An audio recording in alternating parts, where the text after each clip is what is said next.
La première intervenante, qui est Virginie Poujol, qui est anthropologue et qui est coordinatrice du LERIS, ici présente, basée à Montpellier, hein, si je ne m'abuse. Tu as mené un certain nombre de recherches et d'ethnologie dans le domaine de l'habitat précaire, je cite, hein, dans le cadre d'études doctorales à Montpellier, et de l'accès à l'autonomie des personnes en situation d'exclusion. Donc là, tu te rapproches de nous, hein, sur ces sujets-là.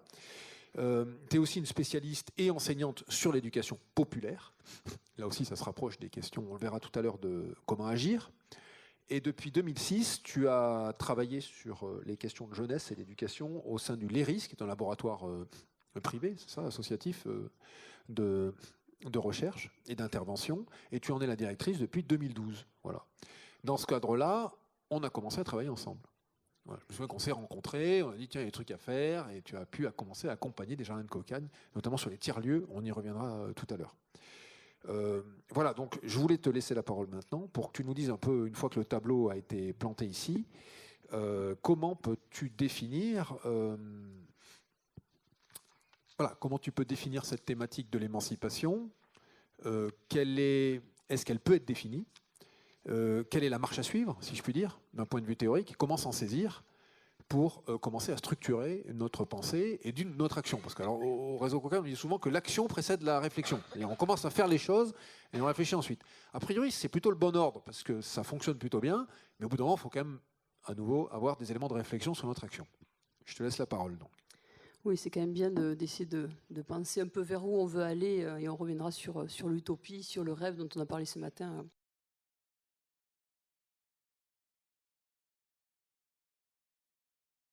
L'émancipation, en fait, il y a plusieurs conceptions de l'émancipation. Il y a d'abord la conception qui est de l'ordre juridique, c'est-à-dire que, vous savez, le premier sens, c'est comment on s'émancipe à 18 ans de l'autorité parentale. Donc ça a été une des premières conceptions. Ensuite, il y a une conception de l'émancipation qui relève plutôt du processus, c'est-à-dire que c'est un chemin, l'émancipation, que l'on parcourt et l'on va vers quelque chose, je reviendrai après.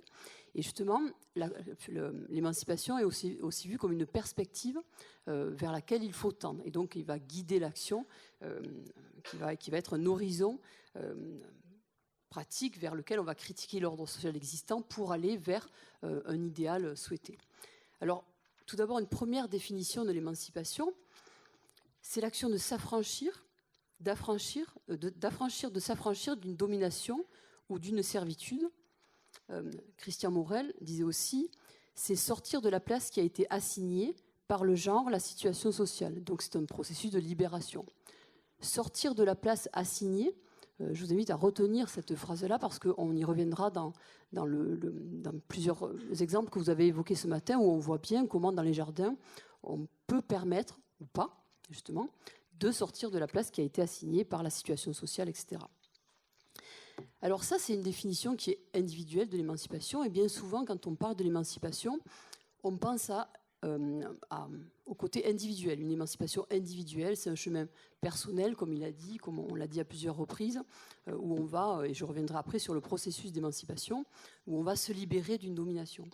Mais l'émancipation, elle ne peut se comprendre que si on l'articule à l'émancipation collective. Imaginez une situation où on aurait des femmes totalement libérées, qui auraient toute la conscience critique de la situation sociale dans laquelle elles sont, qui auraient toutes les capacités et les capacités pratiques aussi de pouvoir mener le travail qu'elles veulent avec le temps qu'elles veulent, sans les charges mentales, etc., etc. Mais que la société en face ne prévoit pas des places et ne prévoit pas un accueil de cette émancipation-là. Et soit encore aliénante, soit encore... bien évidemment, on ne pourrait pas permettre l'émancipation des femmes. Donc c'est bien l'articulation des deux qui est importante ici. Alors, là aussi, une petite définition, parce que certains l'ont dit très bien, donc pourquoi s'en passer ?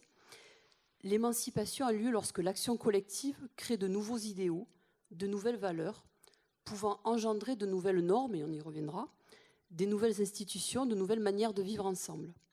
C'est en conclusion, à l'intérieur d'une dialectique entre l'instituant et l'institué, la création collective et l'institution sociale, le respect de l'autorité et l'exercice de la liberté, que l'on peut poser correctement le problème de l'émancipation individuelle et collective. Donc on voit bien dans cette définition que l'émancipation, ça crée de l'instabilité. C'est-à-dire qu'on va provoquer un mouvement, on va provoquer une évolution dans quelque chose qui est institué.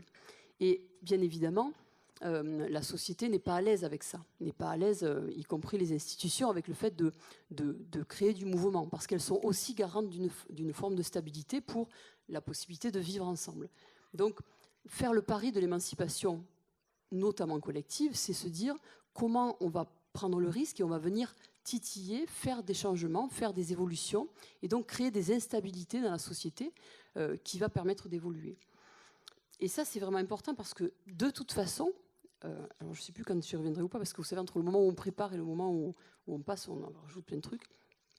De toute façon, qu'on le veuille ou non, la société évolue. Le temps passe et les choses évoluent, les normes évoluent, les temps changent, les besoins de la société changent.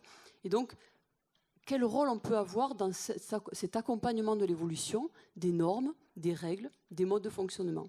Et si on se saisit de l'émancipation collective comme utopie, comme perspective qui ne reproduit pas les dominations, eh bien, évidemment, là, on a une marge de manœuvre et quelque chose à faire. Sur cette évolution des règles, j'aime bien la phrase de Boltanski qui dit « Les dominés eux-mêmes ne suivent pas les règles, personne ne peut suivre une règle. C'est un des acquis de la sociologie et de la philosophie de l'action. Personne ne peut agir longuement en suivant à la lettre des règles. » Donc, c'est bien ça, les règles, les fonctionnements évoluent. Et donc, comment on va accompagner ces évolutions? Comment on est acteur de ces évolutions? Ou est-ce qu'on laisse le cours de l'histoire, et donc l'histoire étant largement dominée par certaines formes de domination, économique, politique, etc., elles vont orienter et avoir un impact sur cette évolution des règles. Donc comment on ne laisse pas faire cette histoire-là, mais on est acteur de cette histoire-là.